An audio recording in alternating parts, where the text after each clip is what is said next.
तो दोस्तों, रफ़त मसूद ऑफिशियल पर आपका एक बार फिर खैर मकदम है। दोस्तों, सवाल आज ये है कि क्या मायावती भाजपा के साथ जा रही हैं? अगर ये सवाल है तो उसका जवाब वाकई में हम लोगों को तलाश कर लेना चाहिए, क्योंकि अगर मायावती भाजपा के साथ जाती हैं, जो कि उनकी बहुत बड़ी मजबूरी है, क्योंकि उनके ऊपर सरकारी एजेंसियों का इतना बड़ा प्रेशर है कि मायावती उसे झेल नहीं पाएंगी। ये राहुल गांधी नहीं है जो सरकारी एजेंसियों के सामने 52 घंटे बैठकर मुकाबला करके बाहर आए थे। ऐसा मुकाबला करना मायावती के बस की बात नहीं है। लिहाजा जब भी मायावती किसी किस्म का कोई स्टेप लेना चाहती हैं तो भाजपा उनको बता देती है कि उन्हें क्या करना है। मायावती को शायद ये अंदाज़ा नहीं है कि मायावती अपने आप में खुद कुछ नहीं है, ना उनकी पार्टी कुछ है। अगर मुसलमान मायावती को वोट नहीं दें तो मैं ये समझता हूँ कि जिस तरीके से उनका विधानसभा में, क्योंकि विधानसभा के लास्ट चुनाव हुआ था आखिरी वाला, उसमें मुसलमानों ने मायावती को बिल्कुल वोट नहीं दिया था, बल्कि समाजवादी को पार्टी को वोट दिया था। और इसी की वजह हुई कि विधानसभा में मायावती का सिर्फ एक विधायक, और शायद वो भी अपने बलबूते पर, ना कि मायावती के बलबूते पर जीत कर आया है। जबकि लोकसभा चुनाव में मायावती को 10 सीटें मिली थी। लेकिन अगर आप इस मामले में थोड़ा सा सोच विचार करेंगे, तज्जिया करेंगे, तो आपको मालूम होगा कि जितनी मुस्लिम बाहुल्य सीटें हैं वहाँ पर बसपा जीती थी। जैसे सहारनपुर, नगीना, बिजनौर, अमरोहा और मेरे ख्याल में जो मुस्लिम बाहुल्य सीटें थी उसमें ज़्यादातर में मायावती जीती थी। चूँकि मुसलमानों ने बसपा को उस टाइम पे वोट दिया था लोकसभा चुनाव में, और विधानसभा चुनाव में वोट नहीं दिया, तो मायावती की हार और दुर्गत हुई। और मायावती का एक सीट का होना ऐसा समझिए जिसमें उनका खाता ही नहीं खुला हुआ है, विधानसभा में उनका कोई प्रतिनिधित्व नहीं है। मगर आज भी मायावती मुसलमानों के वोट की कोई कदर नहीं करती हैं और मुसलमानों को कोई भाव नहीं देती हैं, क्योंकि जितने मुस्लिम लीडर बसपा में रहे हैं मायावती उन्होंने जलील किया है, और मुसलमानों का वोट लेने के बावजूद भी मायावती ने कभी मुसलमानों का एहसान नहीं माना, बल्कि उनके साथ जो उनके नेता थे उनको जलील करके अपनी पार्टी से बाहर निकाला। और मेरठ के एक मुस्लिम नेता थे, उनको मायावती ने अपशब्द बोले, मुसलमानों के लिए अपशब्द बोले। और कभी मायावती ने मुसलमानों का वोट लेने के बाद कभी मुसलमानों के लिए कुछ ऐसा नहीं किया जो मुसलमानों के लिए फ़ायदेमंद हो। अगर कोई बसपा का लीडर ये बात कहता है कि मुसलमानों के लिए मायावती ने बहुत कुछ किया है, तो मैं उसको चैलेंज कर सकता हूँ कि वो बता दे कि मुसलमानों के लिए मायावती ने क्या किया है। अब चूँकि लोकसभा चुनाव है और लोकसभा चुनाव के लिए इंडिया नाम का गठबंधन INDI के नाम से बन चुका है, जो सेकुलर पार्टियां हैं जो भाजपा के मुकाबले में खड़ा हो रही हैं। लेकिन मायावती ने न्यूट्रल रहने का फैसला किया है।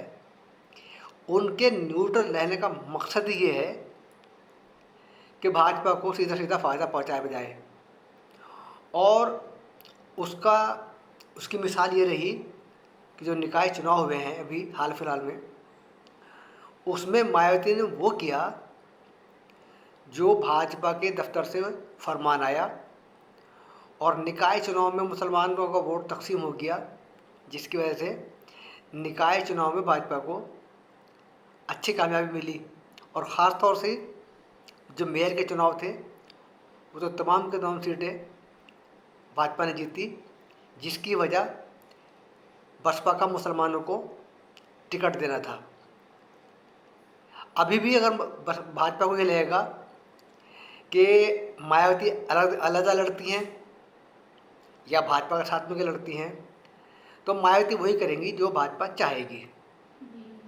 और अगर उसे लगा भाजपा को कि हमारे साथ लड़े, तो वो अपने साथ मिलकर लड़ाएगी और मायावती को लड़ना होगा। और अगर भाजपा को ये मालूम होगा कि अगर मायावती नुकसान पहुँचाती हैं अलग चुनाव लड़के, तो मायावती अलग चुनाव लड़ेंगी। और आप ये लिख कर रख लें कि वो ज़्यादातर सीटों पर टिकट जो है मुसलमानों को देंगी, ताकि मुसलमानों का जो क्रूशल वोट है वो तकसीम हो जाए। तो मुसलमानों को इस बारे में, चूँकि मुसलमानों ने बहुत सोच समझ कर वोट दिया है और उनका पैटर्न बहुत शानदार रहा वोट देने का, और भले चाहे उसको नुकसान हुआ हो या फ़ायदा हुआ हो, मगर बमुकाबले मुसलमानों के ज़्यादा नुकसान दलितों का हुआ है, ओबीसी का हुआ है जिनका आरक्षण था। मुसलमानों को तो किसी किस्म का आरक्षण मिलता ही नहीं है, और शायद मिलता हो तो पता नहीं कहाँ मिलता है और कितना मिलता है ये पता नहीं है, लेकिन बावजूद उसके नुकसान 80-20 में ज़्यादातर दलितों का हुआ है। अगर अब भी वो भाजपा को वोट देते हैं, इस पर मुसलमानों का कोई फ़र्क नहीं पड़ता। इसका नुकसान जो है वो दलितों को और ओबीसी को होगा।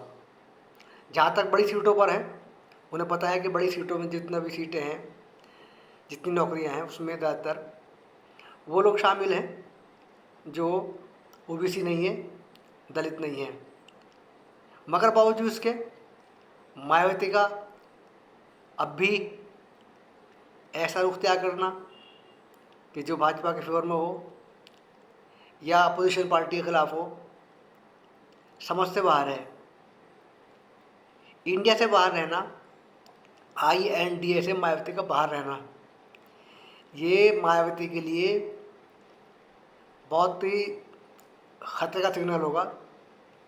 और इस बार जो विधानसभा में उनकी एक सीट आई है,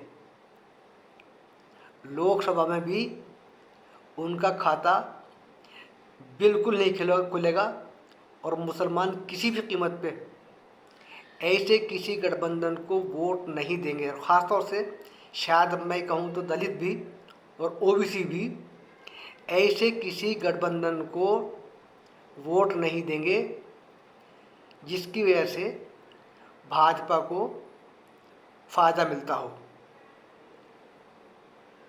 तो वो ऐसे गठबंधन को वोट देंगे जो भाजपा को हरा सके। अगर मायावती ने ऐसा कोई फैसला नहीं लिया तो यकीन तौर से बिल्कुल उनकी पार्टी का सफाया होना इस बार यकीनी है। अब सिर्फ वही पार्टियां मैदान में बचेंगी जो भाजपा से लड़ेंगी और जो भाजपा की गोद में जाकर बैठ जाएंगी, जिस तरीके से सफाया हुआ है शिवसेना, अकाली दल वगैरह का। TDP भी एक पार्टी थी, तेलुगु देशम, जिस तरह से उनका सफाया हुआ है। बाकी जो पार्टी, कोई भी पार्टी है पूरे इंडिया में, वो उसका सफाया होना बिल्कुल यकीनी होगा और उसका अस्तित्व, उसका वजूद ख़त्म होकर रह जाएगा। मायावती को ये बात याद रख लेनी चाहिए। अगर वो ये बात याद नहीं रखती तो 2024 में आप लिख कर रख लीजिएगा कि मायावती का कोई लोकसभा सदस्य लोकसभा में नहीं पहुंचेगा, और न सिर्फ कोई लोकसभा सांसद जीतेगा बल्कि पार्टी का अस्तित्व ही खत्म होकर रह जाएगा।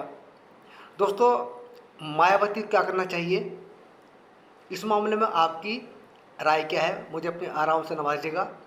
और मेरे पेज रफ़त मसूद ऑफिशियल को सब्सक्राइब कीजिएगा और जो छोटी सी बेल का आइकन है उसे दबाना ना भूलिए, ताकि जो मेरी आने वाली वीडियो है वो आपको मिलती रहे। शुक्रिया, मिलते हैं अगली वीडियो में, तब तक के लिए थैंक यू वेरी मच। शुक्रिया, बहुत बहुत थैंक यू वेरी मच।